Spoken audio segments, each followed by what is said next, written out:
Ahoy, ahoy, welcome to a brand new edition of the Ramble on Reactions. Sitting next to me is my man, handsome Dan I. And sitting right over there is Booyah, clever Eric Muller. What are we, some kind of cyborg and agua man?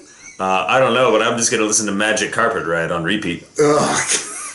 Don't forget, come together. Well, thank God it wasn't in the movie. No, it was. Was it? Yeah. I must have missed it. Don't worry. There's plenty of things we all probably missed. There is a popular music cue, but we'll get to it eventually. But Yes. you can't tell we're talking about Justice League, because people, I will say, I got a lot of questions about this, did you? Yeah. Like, what do you think about this film? I think, this is one of those reviews people have been waiting for us to do, but, Thanksgiving, Yes, weddings. Thanksgiving, weddings. Congrats, Colin and Sarah. People being out of town, it was just a matter of we're getting a lot of stuff done today, and it was a movie. It was fine. It was the Justice League movie. It was Batman gathering people from that great file that he able to hack from Batman v Superman DOJ. Yeah, I did all that. They get together to fight Steppenwolf. Hence the Magic Carpet Ride joke that was brilliant. Yeah. Then him and his parademons try to take over Earth after they collect the Mother boxes. Aqua Martha. Try to bring in evil, and then they resurrect Superman somehow. Spoilers. It's not really a spoiler because they've already released the pictures of Superman being out there. Yeah. This weird upper lip. Honestly, I was in the front row, and it didn't really bother me that much. See, I was in the mid section, and like that opening scene where he's like getting interviewed for a podcast. Superman, we're always available. I was laughing my ass off because it was like it did a weird like squiggly. It did. If you played Mass Effect, you understand Mass Effect face, where like one of the characters was like that. I was like, it's bad. Okay, so bad CGI aside, let's go over to things we like. Well, and before we do that, I also want to say we talked about this a while ago that this is movies sewn together. Yes, like it's pretty clearly. You can tell. You can tell which moments are Joss Whedon and which parts are Zack Snyder. You got Joss Whedon and you got Now, Zack granted, Snyder. I went with people who didn't know about that, and a lot of them didn't know it. Like, there's a lot of part where they didn't know this, but there were parts where like, why did this seem a little uneven? I got to go, I don't even want to say it's a little uneven. It was just, for me, really obvious to be like, oh, that's a Joss Whedon scene. Like, the sitting on the lasso, really great. And I liked it a lot. And that's all I'm going to say about that. That was one of my favorite moments in the film. Yes, I won't say anything else in case you haven't seen it, because it's a really good moment. But it's a minor spoiler, but you won't be upset about it. Good things. Once they got all the characters in it, I did like the dynamic of what they were trying to do.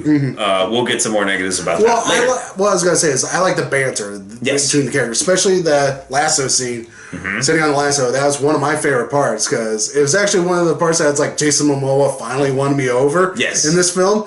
And the other moment I really like that's a human moment is when, Flash, that scene in the trailer was like, I just push people. Batman just tells him, save one life. That's all you need to do. I was like, man, that is what Batman would be saying, and this is exactly how it should go. Yes. Well done, writers. Good work, Batman. And the first time you see Superman and Flash interact, that's one of my favorite scenes as well, where it's like Flash is not used to anybody even seeing him. Right, and Superman looks at him. He just is staring at him this whole time, and the Flash gets this look on his face, like all the blood drains, and he's like about to wet himself. Like, it's one of the funniest parts of the movie. Like, my whole theater started laughing when that came up.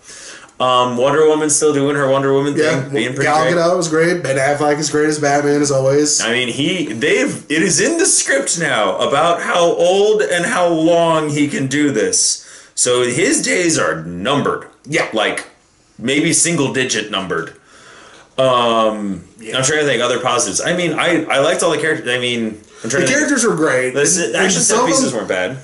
We'll talk about that. Okay. And then, characters were great, and, they actually had moments to breathe and actually be human. Actually have good... Yeah, the interactions were great. For only having films for 2.5 of these characters, like, kind of Batman, but Superman and Wonder Woman, they did a pretty good job of bringing everyone up to speed. However, I'll use that go right into the negatives. The first 40 minutes of this movie is like one big montage. Yeah. And considering it's only a 2-hour film, which was mandated by Warner Bros. That it's 2 hours. Really? Yeah, they mandated that Justice League be under 2 hours. I bet you that's because of Batman vs Superman, and I bet you I know why. Yeah, money. Yeah, because it cost about $300 million to make with reshoots.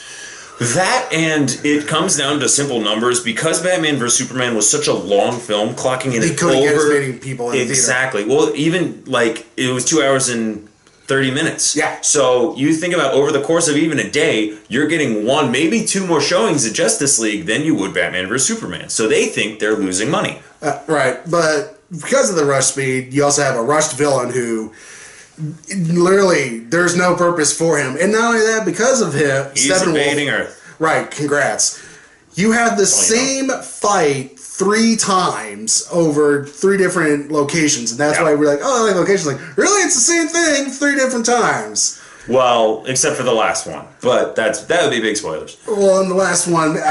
okay, so minor spoiler here. There's a focus on a Russian family in this film. Ooh. And there is absolutely... no payoff to this. Yep, I agree with that. I was like, that is clearly a Joss Whedon thing. I was like, what's going to be the payoff? There's got to be some kind of payoff to this, and nothing. It's a way to try to like you were having a battle between essentially gods for some of these people, and it's a way to try to keep it grounded and humanized. And I'm like, I know what you're doing, but you're not doing it good. No, it didn't play well at all. I agree with that because when I'm watching that family, I'm like, I know what they're doing. It's like telegraphing a punch in a fight where you're like, I don't need this. Like, I'm here to see the Justice League. I liked how they were. Other not like. Sorry, we were out of that. Well, I was going to say, if we're going to likes really quick, post credits, I like them both. Yeah. One was clearly Joss Whedon, one was clearly Zack Snyder. Yes, but also what I also didn't like is, let's just be honest, it's just. The rush, again, so many great moments that should be. Like, Superman Return should have been more epic. Like, this is the Justice League movie. This is a movie where you have the holy trinity of comic book characters. You have all these gods amongst men. Yep. This should have been an epic movie. It was not an epic movie. It was fine. It was fine. It was a 2-hour just like, oh, okay, I can watch this on a lazy Saturday afternoon while I'm petting my dog. Yeah, like, you'll put it on in the background and you'll be distracted and be like, huh, that's kind of cool. Like like how Wonder Woman realizes she can move fast and then forgets she can do that for the rest of the film. Wait, okay. Prove me wrong. No, I know exactly what you're talking about.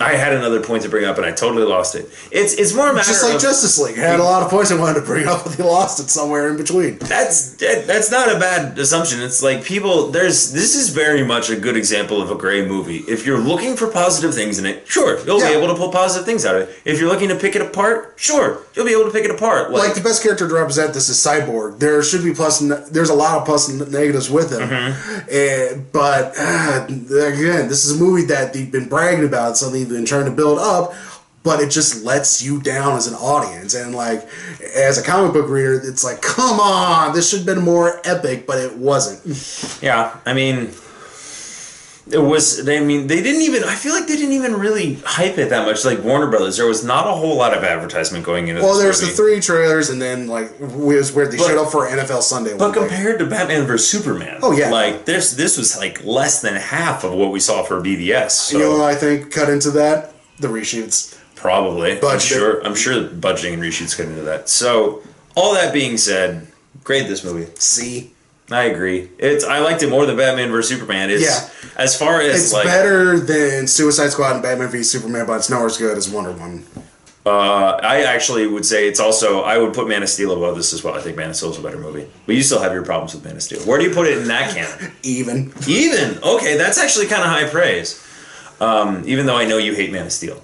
So much. But I think Man of Steel is a better. That's one of the things I can say I liked about this one. They finally got Superman right. Henry Cavill's right. There's a lot of moments where it's like, that's Superman. This is the symbol of hope you've been trying to brag about in the trailers. And you couldn't get me in 2 other movies. You say that, and then there's also, they finally were smart, and they didn't even use it a lot, but there's a tiny musical cue of the John Williams Superman score. And when you hear Batman score. I didn't notice the Batman one, but as soon as the that's the first one I noticed. As soon as the Superman one hits, my hair on the back of my neck goes, oh, Superman's here.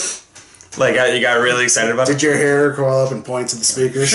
Yeah. Well, we'll get to that, I'm sure on our regular Ramble episode, but I made a comment to him, but I'm not going to say it on this because it doesn't. So let's go ahead and wrap this up. Yes. So please love, comment, share, and subscribe. Sitting next to me as always is handsome Dan Nye. Sitting right over there is clever Eric Muller. And as always, anchors away. Ramble on. Ahoy, ahoy. Sorry for cutting you off. It's okay. Love you, buddy. You too. See you.